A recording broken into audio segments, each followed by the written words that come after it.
अब भाई बहुत कम ऐसी वेब सीरीज और मूवीज होती है जो देखने वाले व्यूअर को अंदर तक हिला दे और बहुत कुछ सोचने पर मजबूर करे। अभी रिसेंटली नेटफ्लिक्स पर काला पानी आई थी, वो ऐसी ही सीरीज थी। और अब एक और hard hitting series the railway man Netflix पर आई है। तो सच्ची घटनाओं पर आधारित ये वेब सीरीज क्या कहानी के इमोशन को सही तरीके से डिलीवर कर पाई या नहीं, आइए जानते हैं। 1984 की भोपाल गैस ट्रेजेडी जो थी वो सिर्फ भारत का ही नहीं बल्कि इस पूरी दुनिया का सबसे बड़ा इंडस्ट्रियल एक्सीडेंट था और इसी हादसे की कहानी ये सीरीज हमें बहुत करीब से दिखाती है। अब ये गैस लीक आखिर हुआ कैसे और एक रात में ऐसा क्या हुआ कि भोपाल का नक्शा ही सुबह तक बदल गया और इंडियन रेलवेज कैसे वहां के लोगों के लिए भगवान बनकर सामने आया, ये सभी चीजें अलग अलग कैरेक्टर्स और इमोशन के जरिए इस कहानी में देखने को मिलेंगी। तो भैया सीरीज एकदम क्विक स्टार्ट है, इधर उधर टाइम वेस्ट ना करते हुए right from the first episode her angle से कहानी सामने रख दी जाती है। स्क्रीन पर टाइमर चलने लगता है जो बताता है कि गैस लीक में अब कितना टाइम है। और भैया फैक्ट्री में छोटे छोटे इंसिडेंट्स के जरिए तूफान से पहले की जो शांति होती है ना, वो एकदम महसूस करवाई जाती है। शुरू के 10-15 मिनट में ही समझ आ जाता है कि कुछ तो बड़ा कांड होने वाला है। इसका पहला एपिसोड ही इतना एंगेजिंग है कि तुम्हें पता ही नहीं चलेगा कि कब दूसरा एपिसोड शुरू हो गया। सीरीज अपने पहले फ्रेम से ही पेस पकड़ लेती है और उसके बाद तो भैया जैसे प्ले और पॉज बटन एग्जिस्ट ही नहीं करता। पूरा का पूरा कंट्रोल हमारे हाथ में होते हुए भी हम पॉज बटन ना दबा पाए, उसी को कहते हैं असली बिंज वॉच लायक माल।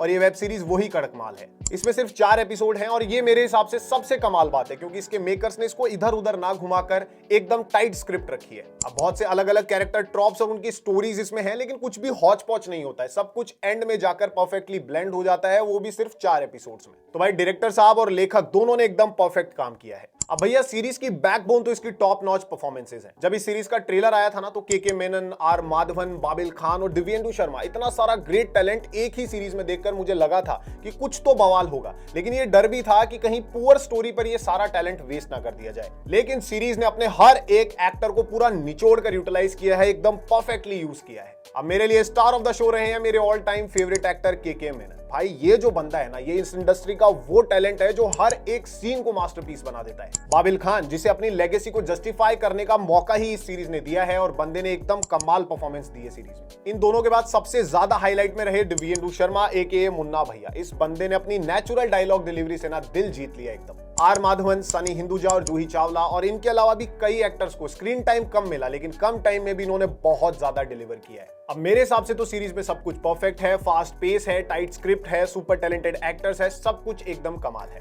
एक और खास बात सीरीज में ये रही कि डायरेक्टर ने इसको सुपर रियलिस्टिक रखा है, ज्यादा फैंसी बनाने की कोशिश नहीं की है, जिससे कि हर सीन, हर एक इमोशन देखने वाले व्यूअर को एकदम अंदर तक फील होता है। अब भोपाल गैस ट्रेजेडी पूरी दुनिया का सबसे बड़ा हादसा था, लेकिन फिर भी इस सीरीज को देखने के बाद रियलाइज होगा कि कितना कुछ है जो इस हादसे के बारे में हम नहीं जानते। ये एकदम हार्ड हिटिंग, एकदम इंटेंस और एकदम परफेक्ट शो है जो सिर्फ मूवी फैंस को ही नहीं बल्कि सबको देखना चाहिए। अब ये सीरीज एक क्राइसिस की कहानी पर बेस्ड है, तो इसको डॉक्यूमेंट्री की तरह बोरिंग समझने की गलती मत करना, क्योंकि एंड तक ये एकदम थ्रिलिंग है, एकदम एंगेजिंग है और एकदम एंटरटेनिंग है। कुछ भी स्किप या पॉज करने का मौका नहीं मिलेगा। तो नेटफ्लिक्स पर जाओ, एवरेज 1 घंटे के 4 एपिसोड्स के साथ हिंदी में अवेलेबल इस सीरीज को जरूर ट्राई करो। कुछ भी वल्गर इसमें नहीं है, तो आप फैमिली के साथ भी इसको एंजॉय कर सकते हो। तो बस जो था आज के लिए इतना ही था। अब तुम इस वेब सीरीज के बारे में क्या कहते हो कमेंट्स में बताओ। ऐसे ही कड़क रिव्यूज के लिए चैनल को सब्सक्राइब कर लो। अब यहां तक आ ही गए हो तो वीडियो को लाइक कर दो और अपने उस दोस्त के साथ शेयर करो जो हमेशा आपसे एक नया रिकमेंडेशन मांगता है। तो अभी तो चलता हूं, जल्द मिलूंगा एक और कड़क रिव्यू के साथ। तब तक के लिए जय हिंद, जय भारत।